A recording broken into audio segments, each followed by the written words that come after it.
জৈন বন্ধুরা, তোমরা দেখছো তোমাদের প্রিয় ইউটিউব চ্যানেল বেঙ্গল গাইড। আমি রামপ্রসাদ। তো আজকের এই ভিডিওটা তোমাদের জন্য খুবই গুরুত্বপূর্ণ হতে চলেছে, যারা ভবিষ্যতে পুলিশ বা ফৌজে আসতে চাও তাদের জন্য, বা যারা বারবার ভাবো বা কমেন্ট করো যে দাদা পুলিশের পাওয়ার বেশি না বিএসএফ এর পাওয়ার বেশি, তাদের জন্য পুরো ভিডিওতে তোমাদের ক্লিয়ার হয়ে যাবে। তো চলো শুরু করা যাক। ভিডিওটা আজ খুব মজাদার হচ্ছে, কারণ তোমাদের যে কোশ্চেনগুলো আছে মনের মধ্যে সেগুলো সব ক্লিয়ার হয়ে যাবে। তো প্রথম বলে রাখি যে পুলিশ হচ্ছে যেটা স্টেট পুলিশ, আর একটা হচ্ছে বিএসএফ যেটা হচ্ছে পুলিশ, সে কিন্তু সেন্ট্রাল পুলিশ। কেমন, দুটোই কিন্তু পুলিশ। এটা ভুল ভাবছো যে বিএসএফ হয়তো ফৌজ আর পুলিশ হচ্ছে পুলিশ, তো দুটোই পুলিশ। এর মধ্যে কি আছে যে WBP safe West Bengal police, মানে এ কার আন্ডারে আছে? ওয়েস্ট বেঙ্গল সরকারের আন্ডারে। এর সঙ্গে কিন্তু সেন্ট্রাল গভর্নমেন্টের কোনো লেনদেন নেই। আর সেন্ট্রাল গভর্নমেন্টের পুলিশ আছে যেমন সিএপিএফ, মানে সেন্ট্রাল আর্ম পুলিশ ফোর্স। এর মধ্যে কে কে আছে? BSF, CRPF, ITBP, Assam rifle, সমস্ত কিছু কিন্তু সিএপিএফ এর আন্ডারে আছে। তো বিএসএফ বর্ডার সিকিউরিটি ফোর্স এও কিন্তু এক ধরনের পুলিশ, আর্ম পুলিশ। এবার এর কাজ কি? বিএসএফ এর কাজ হচ্ছে যে দেশের অভ্যন্তরীণ সুরক্ষা প্রদান করা এবং পুলিশের সঙ্গে সহায়তা করা। পুলিশের কাজ কি? যে দেশের ভেতরের যে সিকিউরিটি আছে সেটা প্রদান করা। তো পুলিশের কাজ এটা, মানে আইনকে রক্ষা করা, আইন মেনে চলা। পুলিশের রুলস আলাদা, বিএসএফ এর রুলস আলাদা। এবার বলি যে পাওয়ার কার বেশি। দেখো, পাওয়ার যদি ধরা যায় যে ওভারঅল, তো পুলিশের পাওয়ার বেশি, চাই সে যে কোনো স্টেট পুলিশের হোক, ওয়েস্ট বেঙ্গল পুলিশ হোক বা ত্রিপুরা পুলিশ হোক বা মুম্বাই পুলিশ হোক বা দিল্লি পুলিশ হোক। কারণ বিএসএফ এর কাজ শুধু দেশকে সুরক্ষা প্রদান করা, বাইরের শত্রু যারা আছে তাদের যে অ্যাটাক সেটাকে মোকাবেলা করা, তাকে বন্ধ করা, দেশকে সুরক্ষা দেওয়া। পুলিশের কাজ কি?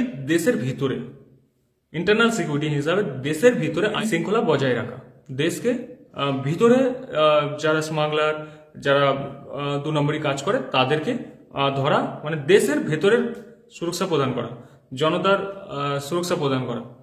তো যাই হোক, সেটা উল্টো হয়, সেই সব নিয়ে পরে আলোচনা করব। তো এটা হচ্ছে পুলিশের কাজ।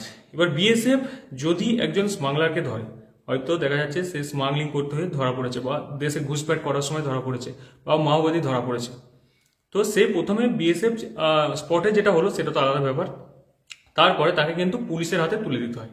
তো এখানে পুলিশ কিন্তু এবার তাকে নিয়ে কোর্টে নিয়ে যাবে, তাকে সিপিসি আইপিসি যা ধারা লাগানো হয় সেসব লাগাবে। তো এখানে বিএসএফ সেফ কি করে? যে দেশকে সুরক্ষা প্রদান করে। এবার ব্যাপার হচ্ছে যে বিএসএফ জওয়ান কখনো কিন্তু দেশের ভেতরের কোনো কিছু হস্তক্ষেপ করতে পারে না, যতক্ষণ না সেটা রাষ্ট্রপতি শাসন হয়েছে। এবার বিএসএফ কি করে? পুলিশের সঙ্গে সাপোর্টার হিসেবে কাজ করে। অনেক সময় দেখেছো যে এমার্জেন্সি কিছু হলে সেখানে বিএসএফ কে নামিয়ে দেওয়া হয়, সিআরপিএফ কে নামিয়ে দেওয়া হয়, সেখানে গাইড কে থাকে পুলিশ। তো সেখানে কার কথা মেনে চলতে হয়? সেন্ট্রাল গভর্নমেন্টের কিন্তু তখন কথা চলে না। তোমরা দেখবে যে একজন বিএসএফ জওয়ান ইলেকশন ডিউটিতে কোথাও দাঁড়িয়ে আছে, তার সামনে কিন্তু ঝামেলা হচ্ছে, সে কিন্তু চাইলে লাঠিচার্জ করতে পারে, কিন্তু করে না কেন? যতক্ষণ না পুলিশের পাওয়ার আসবে তখন সে যে থানার আন্ডারে থাকে, সেই থানার আন্ডার থেকে যতক্ষণ না মেসেজ আসবে যে লাঠি চার্জ করো বা ফায়ার করো, ততক্ষণ কিন্তু সে ফায়ার করবে না। হ্যাঁ, এবার যদি তার উপরে জানলেওয়া হামলা হয়, মানে নিজের জানের জখিম চলে আসে নিজের, তখন কিন্তু সে নিজেকে বাঁচাও করার জন্য, মানে নিজের জান বাঁচানোর জন্য সে কিন্তু ফায়ার খুলতে পারে। এবার ব্যাপার হচ্ছে যখন কোনো ফোর্স, চাই CRPF, BSF, ITBP, Assam rifle, ভোটের ডিউটি বা এমার্জেন্সি ডিউটিতে চলে যায়, সেখানে কিন্তু সে থানার আন্ডারটেকিং হয়ে যায়। থানার যে অফিসার ইনচার্জ আছে, যা অফিসার আছে, সে যে বলবে সেই রুলস হিসাবে তার কথা অনুযায়ী চলতে হবে। তো ওভারঅল যদি দেখা যায়, পুলিশ এক জায়গায়, বিএসএফ এক জায়গায়, সিআরপিএফ এক জায়গায়, তো আলাদা আলাদা সিস্টেম, আলাদা আলাদা রুলস। পুলিশের যে রুলস সিআরপিএফ এর কিছুটা ম্যাচ হলেও কিন্তু আলাদা। এবার আসি তোমাদের, আশা করি পাওয়ার ক্লিয়ার হয়ে গেল। পাওয়ার যদি ওভারঅল ধরা যায়, তো বিএসএফ এর পাওয়ার হচ্ছে বর্ডারে, আর দেশের ভিতরে হচ্ছে পুলিশের পাওয়ার, বা সেটাই, এর থেকে আর বেশি কিছু নয়। এবার আসি যে জব প্রোফাইল কার কেমন। জব প্রোফাইল বিএসএফ আর পুলিশের মধ্যে তোমাদের বলে রাখি যে পুলিশের চাকরিতে তুমি কিছুটা হলেও রিল্যাক্স ফিল করতে পারবে। মানে কিছুটা, এমন নয় যে সব সময়। তুমি যখন ধীরে ধীরে সিনিয়র হয়ে যাবে তখন তুমি কিছুটা হলেও রিল্যাক্স ফিল করতে পারবে। কিন্তু BSF, CRPF, ITBP, Assam rifle, central ফোর্সে যত আছে, তুমি যত সিনিয়র হবে তোমার জবাবদারি তত কিন্তু বাড়বে। তো এখানে রিল্যাক্স বলে কোনো জিনিস নেই, সারা জীবনই তোমাকে গাধার মতো চলতে হবে। পুলিশেও যেমন স্বাধীনতা নেই, বিএসএফ, সিআরপিএফ, আইটিবিপিতেও নিজের স্বাধীন বলে কিছু নেই।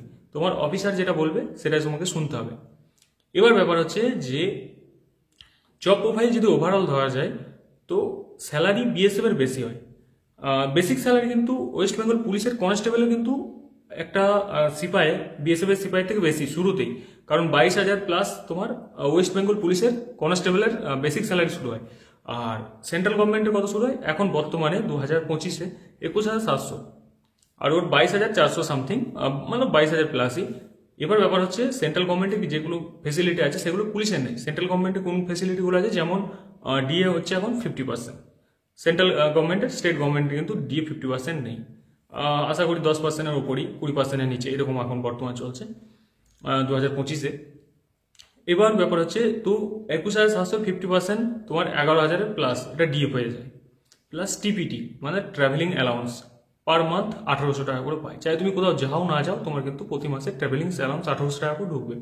প্লাস তুমি যদি কোয়ার্টার না নাও, তোমার যদি কোয়ার্টার অ্যাপ্লিকেশন না করো বা না নাও, তোমার কিন্তু 3,000 টাকা ঢুকবে। প্লাস তোমার রেশন মানি 4,000 টাকা ঢুকবে খাওয়া দাওয়ার জন্য। তো ওভারঅল দেখা গেলে পুলিশ যেটা শুরুতেই গ্রস পে নেয় 28,000, মানে টোটাল ওর অ্যাকাউন্টে ক্রেডিট হয় 28,000, সেখানে একজন সিপাহি মানে কনস্টেবলের র্যাঙ্ক ধরো দুজনারই, তো সে সেন্ট্রাল গভর্নমেন্টের চাকরিতে ঢুকেই প্রথম মাসের মাইনে যেটা নেয় সেটা 32 থেকে 35 বর্তমান। আর স্টেট গভর্নমেন্টে যেটা নেয় 28 থেকে 30, মানে 2-4,000 টাকার ডিফারেন্স থাকে। ফির বছরে দুবার ইনক্রিমেন্ট হয়, তোমরা জানো কি হয় স্যালারিটি কিভাবে বেড়ে যায় ফট করে, ডিফারেন্স 5-6,000 টাকার কি করে হয়ে যায় 2-4 বছরের মধ্যে। দেখো বিএসএফ এর দুবার ইনক্রিমেন্ট লাগে, দুবার ডিএ হয়, এই জন্য স্যালারিটা ডিফারেন্স হয়ে যায়। এবার ফেসিলিটি যদি বলা যায়, সেন্ট্রাল গভর্নমেন্টে তোমার টোটাল ফ্যামিলি মেডিকেল ক্লেম আছে, মানে তোমার ফ্যামিলি যদি কিছু হয়ে যায় আয়ুষ্মান কার্ডের থ্রু এখন তুমি যে কোনো প্রাইভেট হসপিটালে যেগুলো আয়ুষ্মানের আন্ডারে আসে সেইখানে তুমি ফ্রিতে ট্রিটমেন্ট করাতে পারবে। তোমার ফ্যামিলি তোমার উপর যত ধরুন ডিপেন্ডেন্ট, মা বাবা ওয়াইফ এরা, ঠিক আছে। সেরকম পুলিশের কিন্তু এটা নেই। পুলিশের তোমার পার মান্থ একটা স্যালারি কাটাতে হয়, স্যালারি থেকে জমা করতে হয়। সেই জমা করার পর সেখান থেকে তুমি কিছুটা ছাড় পাওয়া যায়, 5 লাখ বা 10 লাখ এই পর্যন্ত। আর সেন্ট্রাল গভর্নমেন্ট এটা নয়, তোমার যেটা হবে সেটা ফ্রিতে হবে টোটাল ফ্যামিলি প্লাস তোমার। এটা হচ্ছে মেডিকেল ফেসিলিটি আছে, স্টেট পুলিশের এটা কিন্তু নেই। দ্বিতীয় ফেসিলিটি, সেন্ট্রাল গভর্নমেন্টে তোমার যে কোনো ফোর্সের ক্যান্টিন আছে, লিকুয়ার ক্যান্টিন আছে, স্টেট পুলিশে কিন্তু লিকুয়ার ক্যান্টিন বা ক্যান্টিন নেই। আর তৃতীয় ফেসিলিটি হচ্ছে কোয়ার্টার ফেসিলিটি তোমার অ্যাভেলেবেল সমস্ত ফোর্সই আছে। এবার রাখা একটু খুব সমস্যা, কিন্তু স্টেট পুলিশের কিন্তু কোথাও কোথাও আছে, সমস্ত জায়গায় কিন্তু নেই। এবার দেখা গেলে যে তুমি যদি বিএসএফ এ চাকরি করো, সেখানে তুমি বছরে মাত্র 75 থেকে 80টা ছুটি পাবে। স্টেট পুলিশে কিন্তু ছুটি অত নেই, কিন্তু স্টেট পুলিশের চাকরি করলে তুমি ম্যানেজ করতে পারবে, মানে তোমার ডিউটিটা অন্য কেউ করে নিতে পারবে সেই টাইমে, তার ডিউটিটা তুমি পরে করে দিলে, এই করে ম্যানেজ করে কিন্তু তুমি তোমার বাড়ির কাছেই থাকতে পারবে। মানে প্রতি সপ্তাহে হয়তো বা 15 দিন বা 1 মাসে 2 দিন বাড়ি যেতেই পারবে, দূরে থাকলে টোটাল ওয়েস্ট বেঙ্গলের মধ্যে। কিন্তু বিএসএফ থাকলে সেটা কিন্তু হয় না, ম্যানেজ ডিউটি হয় না। তোমার ডিউটি তুমি নাম নাম্বার সাইন করে যাবে, প্লাস চেক হবে। তো সেখানে তোমার ডিউটি অন্য কেউ করতে পারে না। দুজনের জায়গায় ঠিক আছে। এবার তুমি যদি চাও যে না আমি বাড়িতে থেকে চাকরি করতে চাই, তো সেই ক্ষেত্রে তোমার ক্ষেত্রে স্টেট পুলিশ খুব ঠিক আছে, কারণ তুমি সপ্তাহে বা 10 দিন বা খুব বেশি হলে 1 মাসের মধ্যে একবার কিন্তু ঘরে আসতে পারবে, ফ্যামিলির সাথে থাকতে পারবে। দুর্গাপুজো, ঈদ, সমস্ত যেগুলো ফেস্টিভ্যাল আছে তোমার লোকাল ফেস্টিভ্যাল, সমস্ত কিন্তু অ্যাটেন্ড করতে পারবে। কিন্তু সেন্ট্রাল ফোর্সে তুমি হয়তো বছরে এই বছরে পেলে পরের বছর না পেতেও পারে, তার 2 বছর না পেতেও পারে, তো টাইমলি হয় না। ছুটিও নিজের মর্জি মতো যাওয়া যায় না। তোমার সমস্ত কিছু ডিসিপ্লিনে চলে, BSF, CRPF, ITBP, Assam rifle, সমস্ত কিছু কিরকম ডিসিপ্লিন। তুমি মেসে খেতে যাবে সেটার জন্য ডিসিপ্লিন, তারপরে তুমি কোথাও যাচ্ছ সেখানেও ডিসিপ্লিন, 4 জন যাচ্ছ সেখানে কিভাবে হেঁটে যেতে হবে, সমস্ত কিছু ডিসিপ্লিনের মধ্যে থাকে। পুলিশের কি হয়, সে ট্রেনিং সেন্টারই থাকে, বাকি অন্য জায়গায় কিন্তু থাকে না। সে যদি তোমরা ছত্তিশগড় সাইডে ডিউটি করো, সেখানে তোমার বা জম্মু কাশ্মীর এরিয়ায়, সেখানে তোমার বুলেট প্রুফ জ্যাকেট পরে ডিউটি করতে হয়, তার মোটামুটি ওজন হচ্ছে 12 কিলো, প্লাস তোমার হাতিয়ার থাকে 4 কিলো সর্বনিম্ন, তার সঙ্গে অ্যামিনেশন থাকে, গুলি টুলি, তারপরে তোমার হেলমেট থাকে, সমস্ত কিন্তু তোমার 12 কিলোর ওপর কিন্তু ক্যারি করতে হয়, ঠিক আছে। তো এখানে ডিউটির কোনো ফিক্সড টাইম নেই, শিফট অনুযায়ী চলে কোথাও কোথাও, কিন্তু এমার্জেন্সিতে কোনো ফিক্সড টাইম নেই। আর স্টেট পুলিশের ফিক্সড টাইম আছে, তুমি এইটা থেকে এটা ডিউটি করো, ফির চলে যাও, কোথাও চলে যাও সেটা কেউ দেখবে না, ফির তুমি ডিউটি টাইমে চলে আসো। তো ফ্রি মাইন্ডে একটা থাকা যায়, ওখানে ফ্যামিলির সাথে অ্যাটাচ থাকা যায়, যেটা সেন্ট্রাল গভর্নমেন্টের থাকে না। তো এই হচ্ছে ওভারঅল সিস্টেম তোমাদের বলে দিলাম। এরপরেও যদি তোমাদের কিছু ডাউট থাকে তো কমেন্ট বক্স খোলা আছে, কমেন্ট করে নিও, অ্যান্সার দেওয়ার চেষ্টা করবো পরবর্তী ভিডিওতে, বা ওখানেই দেওয়ার চেষ্টা করবো। আর চ্যানেল নতুন হলে চ্যানেলটা অবশ্যই সাবস্ক্রাইব করবেন। তো আজকের ভিডিও এতটাই, সবাই বলো জয় হিন্দ, জয় ভারত।